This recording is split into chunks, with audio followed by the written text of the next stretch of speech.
인도의 삽질로 인해 만들어진 히드의 망작 덕분에 한국산 전차가 세계 최강 명품 무기로서 해외 러브콜을 받을 것이라는 국제적 기대가 초미의 관심사로 떠오르고 있습니다. 인도는 그동안 무기 생산 자국화를 위해 연구, 개발에 많은 국방 예산을 책정하며 시간과 노력을 투자하고 있는데요. 그 성과는 생각보다 매우 미미합니다. 인도가 자국화로 망친 4대 무기를 보면 아준 전차, HAL 테자스, 아리안트 SSBN, 제식소총 INSAS로 꼽을 수 있습니다. 1983년 개발을 시작한 이래 여전히 개발 중인 인도 자체 경전투기인 HAL 테자스입니다. 자체 개발 엔진의 델타1을 가지고 있으며 최대 이륙 중량 14톤으로 계획했으나 인도 국방연구개발기구는 한때 포기를 선언하기도 했었는데요. 중간에 외국산 제트기를 면허 생산하기로 선회하여 다소 라팔이 선정되었으나 갑자기 자국화를 외치며 테자스 연구를 결정했었습니다. 이렇게 갈팡질팡하는 사이 35년의 세월을 보내고 2022년을 목표로 개발에 몰입하고 있지만 아직도 결과물이 나올지 미지수입니다. 아리안트 SSBN은 인도가 자체 기술로 건조한 첨탄도 미사일 전략 핵잠 수함인데요. 인도의 기대와는 달리 아리안트는 진수와 함께 가압수로형 원자로가 말썽을 부렸고 실전 배치 직후 침수 사고를 일으켜 10개월가량 항해를 못해 작전이 불가능하다며 비웃음을 샀었죠. 제식소총 INSAS도 마찬가지로 인도의 실패작으로 꼽히고 있습니다. 개발을 담당한 인도 국방연구개발기구의 기대와는 다르게 개발 과정부터 문제를 일으켰는데요. 3.4 모드에서 자동으로 발사되기도 하며 잼이 걸리는 일은 다반사였고 플라스틱 탄창이 부서지거나 파손되는 경우도 발견되었습니다. 인도군이 전사한 이유는 INSAS 때문이라는 농담이 생길 정도니 얼마나 실패했는지 알 수 있습니다. 그중 신조차 버린 주력전차라는 평가를 듣고 있는 아준 전차는 인도가 육군을 위해 30년이 넘는 세월을 투자한 애물단지입니다. 당초 인도군은 2세대 전차를 계획하였으나 독일, 미국, 그리고 영국이 줄이어 3세대 전차를 실전 배치하고 옆 동네 파키스탄마저 더 강력한 전차를 개발한다는 소식이 들리자 인도 군수일부는 배가 아픈 나머지 무리수를 두었습니다. 그것은 2세대 전차에서 3세대 전차로 업그레이드하라고 명령한 것인데요. 하지만 이 당시의 인도는 2세대도 겨우 만드는 수준이었으니 3세대를 뒷받침해줄 기술적 인프라가 없는 것은 당연했죠. 인도의 산명하복 카스트 제도 또한 아준 전차의 슬픈 결말의 원인이기도 하는데요. 까라면 까는 인도 군수 내부의 명령도 아준 전차 개발 실패를 초래한 셈이죠. 이렇게 개발하는 과정에서 처음 계획한 예산보다 20배가 넘는 예산을 소요할 수밖에 없었고 그 결과 아준 전차는 경사도 오르지 못하고 섬도에서 엄청난 진동으로 포를 쏠 수도 없었으며 말도 안 되는 연비와 방수 처리 미비로 내부 침수가 발견돼 실전 배치도 겨우 마칠 수 있었습니다.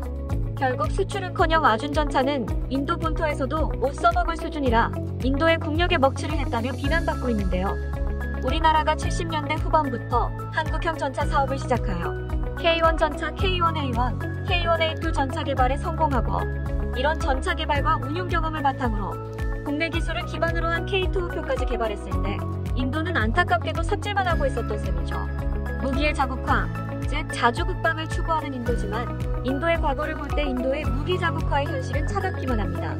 이런 상황에서 인도는 중국이 국경을 맞대고 있는 지역에서 현재까지도 하루하루 치열한 육박전을 벌이고 있는데요. 지난해 인도와 중국이 국경 분쟁을 벌인 라다크 일대에 중국은 최신형 15식 경전차를 배치했습니다. 중국이 고원지대까지 고성능 경전차를 끌고 오자 인도는 그야말로 패닉에 빠져버렸죠. 중국 15식 경전차에 대응하기 위해 인도군은 라다크 일대의 러시아제 T-90, T-70의 주력 전차 등을 배치했지만 러시아제 전차가 고산지대에서 제대로 작전하지 못해 현재 중국 인민군에 아무런 대응을 못하고 있는 실정입니다.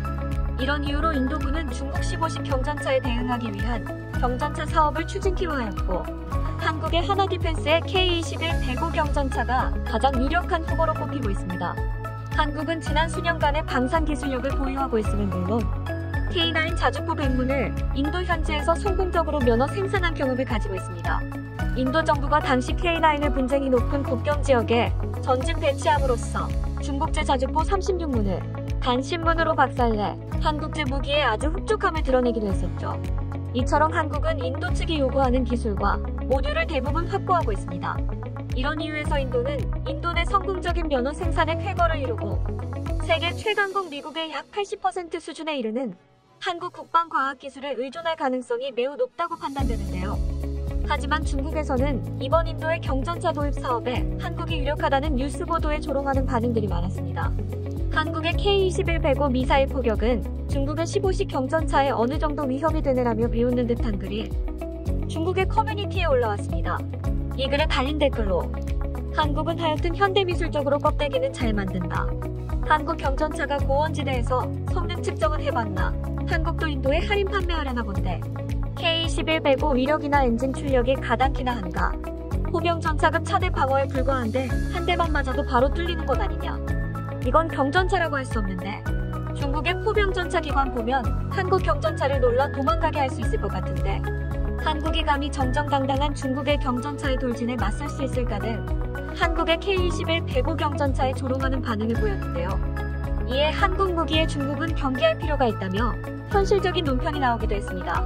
논평에서는 현재 많은 군사 전문가들은 인도가 방산 수입을 다변화하면서 러시아에 대한 의존 축소로 K-21 배구를 선택할 가능성이 매우 높다고 하였습니다.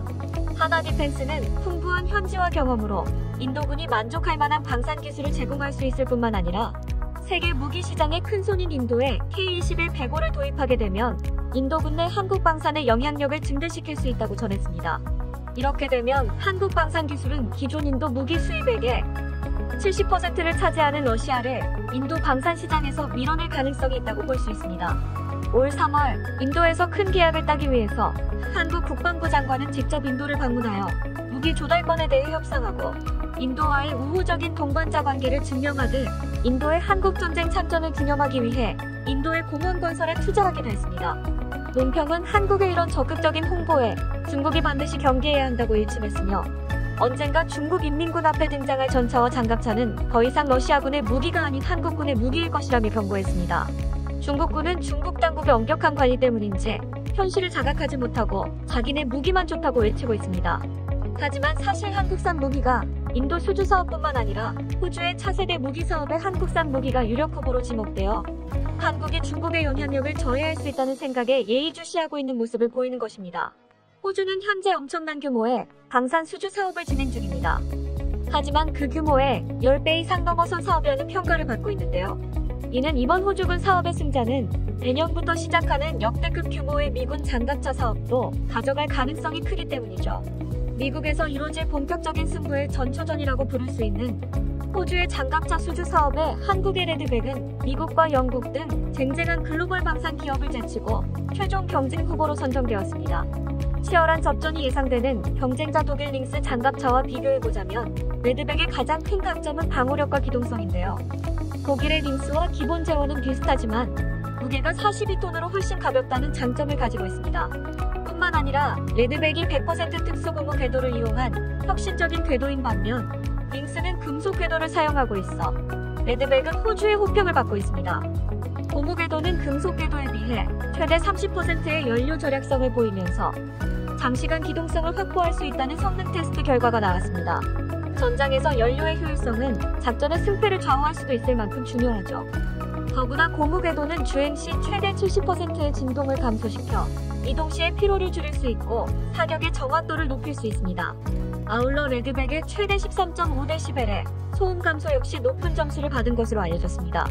또한 고무 궤도와 유기압 현수 장치 덕분에 차체 중량을 줄인 부분과 그에 따른 승차감도 올라갔다고 평가받았는데요. 이런 성능은 무게 감소와 향상된 기동성으로 연결되는데 이로 인해 최대 80%의 유지 보수 비용이 감소할 것으로 예상하고 있다고 합니다. 레드백의 고무 궤도 장착의 효율이 더 높아 링스의 금속 궤도에 비해 많은 이점이 있다고 볼 수 있는 것이죠. 독일의 링스 장갑차에 장착된 동력 장치가 최근에 개발돼 아직 신뢰성을 충분히 입증하지 못한다는 점도 이번 수주전에서 한국이 승기를 거머쥘 이유로 보고 있습니다. 현재 각 국가에서 호평을 받고 있는 한국이 최종 승리를 하게 되면 한국은 전 세계적으로 방산 기술 영향력을 확대할 수 있게 됩니다. 이 때문에 인도가 중국 15식 경전차를 무너뜨리기 위한 히든카드로 하나디펜스의 K-21 배구를 채택할 것이라는 소식은 중국이 거슬릴 수밖에 없는 것이죠. 방산 수출은 국가의 경제적, 군사적 위상과 함께 전 세계의 진정한 선진국 반열에 올랐음을 증명하는 새로운 지표입니다. 지난 10여 년간 우리나라는 막강해진 기술력과 강화된 군사력으로 방산 수출 세계 9위에 올라 전 세계를 놀라게 했는데요.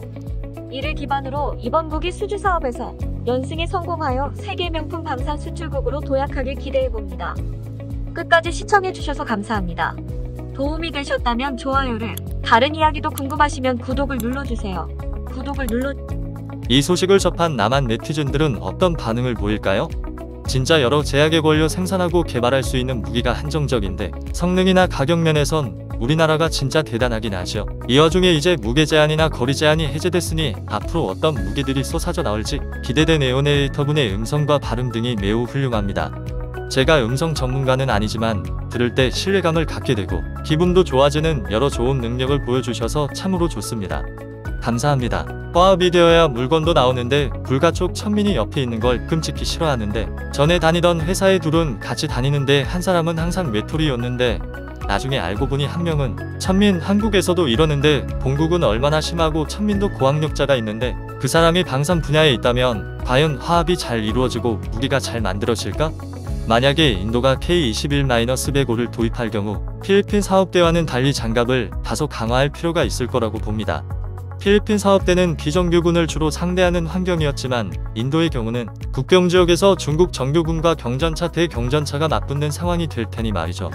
인도는 무기 도입하거나 개발한다는 소리는 있어도 도입 완료나 개발 완료를 듣는 일이 힘든 동네. 그래서 품질 좋은 한국산 방산 장비가 인도에서 인기를 모으는구나. 돌격소총 하나 제대로 개발 못하다니 아이고 인도 진짜 심각하구만. 방산업체의 무덤이라는 게 농담이 아니었음. 동감입니다. 아나운서의 음성이 아주 매력적이군요. 그래서 더 신뢰가 갑니다. 천재가 아무리 많아도 기반이 약하면 무용지물이 지무기는 소총 한 자루도 첨단 기술이 필요하다. 철강 가공 조립 아무 국가나 다 할 수 있는 게 아니지. 청신멸 처리에 강선 작업 어지간한 기술로 막 만드는 거 아니지. 남의 나라 제도에 대하여 함부로 판단하는 것은 참 어려운 일이지만 인도가 인국뿐 아닌 진정한 대국이 되려면 고질적인 카스트 제도부터 사라져야 할 것으로 생각되는데 그것은 그것대로 두고 중국 오랑캐를 무찌르는 데는 대한민국의 투철한 전투력이 첨가된 무기들이 딱 어울리지 않을까요? 화천에 있는 저수지 타로호를 기억한다면 100% 확률로 남북 한평화통일하고 고종이 개척한 대한제국 초기 우리 고토 서간도, 북간도, 동간도 수복하고 몽골과 연방국가 만들고 러시아 연방국가들과도 잘 지내고 고조선의 후예 카자흐스탄과도 연방통일국가 만들면 단군의 후예들이 뭉쳐서 성장하는 대한민국 장난 아닐 듯. 독일 장갑차는 부품이나 구성품 모두가 100% 독일산인 듯. 하지만 한국산은 온갖 여러 나라 부속품의 총조립품이지.